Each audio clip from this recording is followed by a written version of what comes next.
Runner on first, one out for Tyler Stevenson.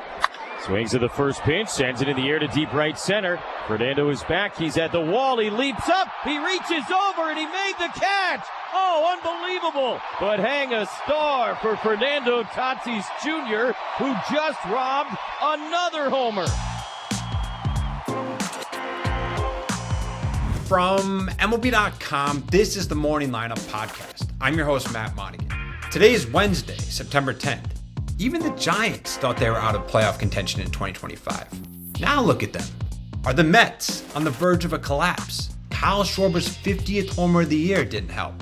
Plus, the Mariners are narrowly holding on to that final AL wildcard spot. But they might just win the AL West crown instead. Oh, and we had a mind-altering Fernando Tatis Jr. home run robbery. Let's get to it. The Giants had kind of given up at this year's trade deadline. They were under 500. They were sellers, giving up some of their stars for prospects. GM Buster Posey told reporters, quote, "We just haven't looked like the same team as we did at the beginning of the year." But suddenly, entering Tuesday, San Francisco had won 12 of 15, 7 of 8 at Oracle Park. They were just 3 games back of the Mets for the final wildcard slot in the NL. Their pitching was solid. One of those prospects they got from the Mets, Drew Gilbert, was bringing insane, biting people energy to the clubhouse. And there was Willy Adames and Rafael Devers being the stars they've always been. And in the first inning of their game against the D-backs on Tuesday, Adames did what he's paid to do. High drive! Left field! Out of here! That's number 28. A quick 3-0 lead for his 28th of the year. Adames is now the first Giant to homer in 8 straight series since Barry Bonds back in 2003. That guy could hit some home runs. Those first runs were enough for Robbie Ray, who gave up just 2 runs over 5, lowering his ERA to 3.32 on the year. But it wasn't enough for Patrick Bailey, who also wanted to get in on the home run action. Bailey hits one high, deep, and out of here! Back to back, he's done it again. It's 5-2. The Giants won the game 5-3 and are now, amazingly, just 2 games back of the Mets for the final NL wildcard spot. Because the Mets, well, we'll talk about the Mets next.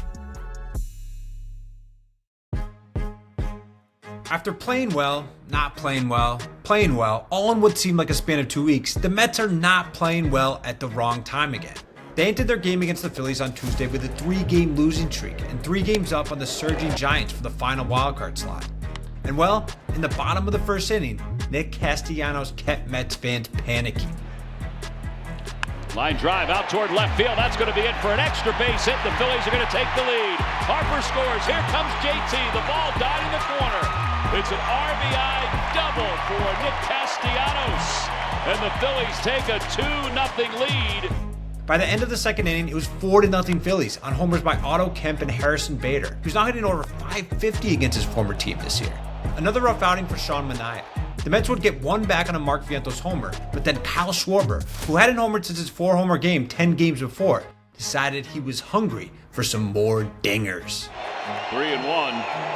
Fly ball, center field. It's hit deep. Out toward Monty's angle. It is number 50! Kyle Schwarber has just hit his 50th home run of the season. He's the second Philly to do it. And they now lead it 7-1. Number 50, the second 50 home run hitter in Phillies franchise history. Ryan Howard hit 58 during his MVP campaign. That was plenty of support for Ranger Suarez, who struck out a career-high 12, giving up just 1 hit and 0 runs over 6 innings in the 9-3 Phillies win. He's now 12-6 with a 2.77 ERA. The Phillies have built a likely insurmountable 9-game lead in the NL East over the Mets, and the Mets are just 2 games up on the Giants for that final NL wildcard spot. Oh boy. Coming up, you thought the race for the final wildcard spot in the NL was intense? Do you even pay attention to the AL wildcard race? Why are you so against the AL? We'll run through it after the break. The Mariners began Tuesday, as they have for many recent Tuesdays, with a slight lead for the final AL wildcard spot over the Rangers and Guardians. So, When they went down early 2-0 in their game against the Cardinals, they had to be freaking out. There was very, very little room for error. But that's why they traded for the cold-blooded Randy Arozarena. High fly ball, belted back, and Randy Arozarena clanks it up the upper deck. Go ahead, 3-run home run off the man he was once traded for. A go-ahead 3-run shot to give Seattle a 3-2 lead in the third. The Cardinals would tie things up, but another Jerry Dipoto deadline snag, Josh Naylor, homer to give the M's a 4-3 lead. They'd win the game 5-3. What happened in Arlington? The Rangers have lost pretty much every star player they have over the last few weeks. Adolis Garcia, Marcus Semien, Corey Seager, but you know who they have not lost? Michael Hellman. After robbing a home run in the top of the 5th inning, Hellman hit a game-tying homer in the bottom half. Wyatt Langford hit a go-ahead triple and Kyle Higashioka the home run stroker, followed with an RBI double to give Texas an eventual 5-4 win. The Rangers remain a very close game and a half behind the M's for the final wild card. After sort of lingering around and not really showing any signs of life, kind of like me at one of my first middle school dances, the Guardians have turned things up in September.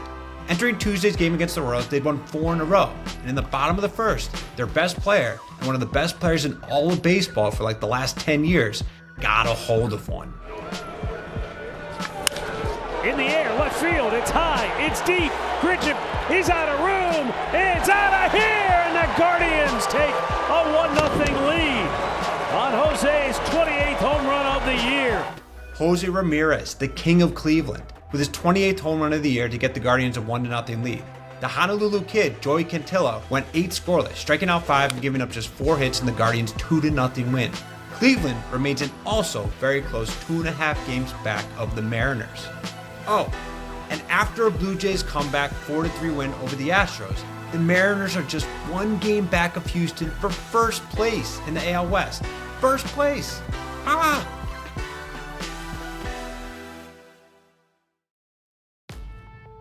Elsewhere around the league, Takes it the other way and deep. Back goes Fernando at the wall. He leaps. Fernando did it again. He did it again. Trying to turn it into 2. Won't get him, but makes the catch as he robs another home run.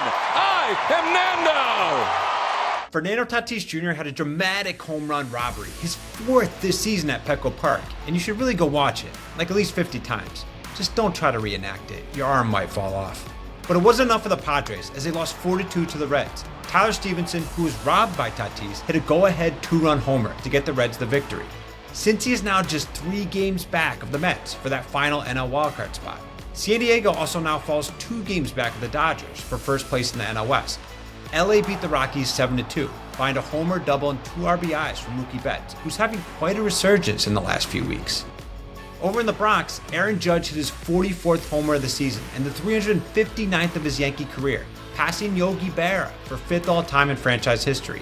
Joe DiMaggio is next at 361. But the Tigers scored 9 runs in the 7th to beat the Yankees 12-2. The Yanks fall 3 games back with the Blue Jays for first place in the AL East. The Red Sox, meanwhile, moved into a tie for the top wildcard spot with the Yankees after beating the A's 6-0.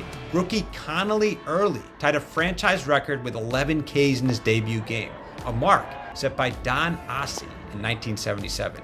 For any other scores and news, head on over to MLB.com. That's all for today's morning lineup. Anthony Casherovich will be back with you tomorrow. A couple of games to watch today. The Giants and D-backs will battle it out in the afternoon at 3:45 Eastern on MLB.tv. And at night, Paul Skeens will take his 1.98 ERA to Baltimore against the Orioles and try to lower it even more. And as always, please don't forget to leave us a rating and a review, share this podcast with the baseball lovers in your life, and enjoy all the games today.